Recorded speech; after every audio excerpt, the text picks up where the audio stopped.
बलात्कार कहानी के पार्ट 3 है। अपनी दशा पर रोती बिलखती खुद को संभालते हुए रोशनी जैसे तैसे अपने घर पहुंचती है। रोशनी को देखते ही रोशनी की मां उसकी हालत देखकर वहीं जमीन पर गिर पड़ी और अपने बाएं हाथ से अपने माथे को पीट पीट कर रोने लगी। रोशनी के पापा झट से दरवाजा बंद कर रोशनी को अंदर लाते हैं। आंखों में आंसू लिए चिंता और स्नेह के मिले जुले भाव के साथ पूछते हैं, ये सब क्या और कैसे हुआ। उनकी बात सुनकर रोशनी बिलख कर रो पड़ती है और अपने साथ हुई सारी बातें बताती है। ये सब सुनकर उसकी माँ रोती हुई गुस्से में कहती है, माँ क्या जरूरत थी थप्पड़ मारने की, चुपचाप रहा नहीं जाता क्या तुझसे, 2 अक्षर क्या पढ़ लिए खुद को पता नहीं क्या समझने लगी है। अरे लड़की जात है, ऊंच नीच की फिक्र तो कर लेती।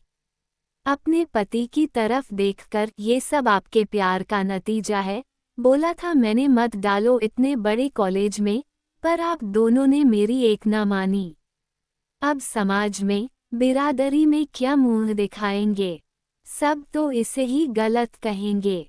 पापा चुप करो शांति। रोशनी की माँ, एक तो ये इतनी तकलीफ में है और तुम इसे सहारा देने के बजाय इतना कुछ सुना रही हो। माँ तो मैं गलत क्या कह रही हूँ जी, आपके ही लाड का नतीजा है ये सब, जो ये आज हमारी नाक कटवा कर आई है। पापा शांति, भगवान के लिए चुप हो जाओ प्लीज। रोशनी को देखकर बेटा तुम जाओ अपने कमरे में और आराम करो। रोशनी ऊपर अपने कमरे में चली जाती है और नीचे माँ पापा आपस में इसी बात पर बहस करते रहते हैं। कमरे में आकर रोशनी बिस्तर पर लेट जाती है और उसकी आंखों से आंसुओं की अविरल धारा बहती रहती है। उसे कब नींद आ गई उसे पता ही नहीं चला। सुबह नींद खुली तो बिस्तर से उठकर फ्रेश होने के लिए गई।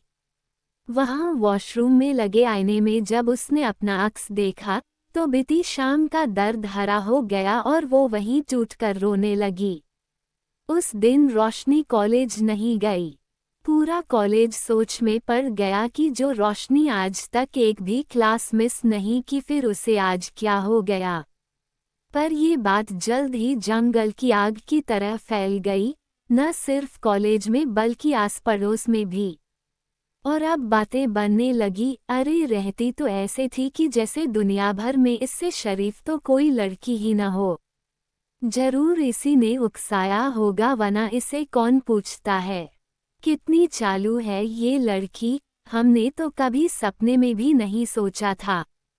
इसे तो शर्म ही नहीं है। कोई और लड़की होती तो कब का शर्म के मारे मर गई होती। कॉलेज के लोगों की बातें, आस पड़ोस के लोगों की बातें, वो तो फिर भी रोशनी सहन कर लेती, लेकिन जो विषपान उसे अपनी माँ की बातों का करना पड़ता था वो रोशनी को अंदर तक तोड़कर रख देता। पापा माँ को शांत रहने को कहते लेकिन इससे अधिक वो भी क्या कर सकते थे। इतना कुछ टूट रहा था रोशनी के अंदर जिसे वो न किसी को बयां कर सकती थी और न ही कोई उसे समझ सकता था। एक रात इन सब बातों से तंग आकर रोशनी ने अपना सामान बांधा।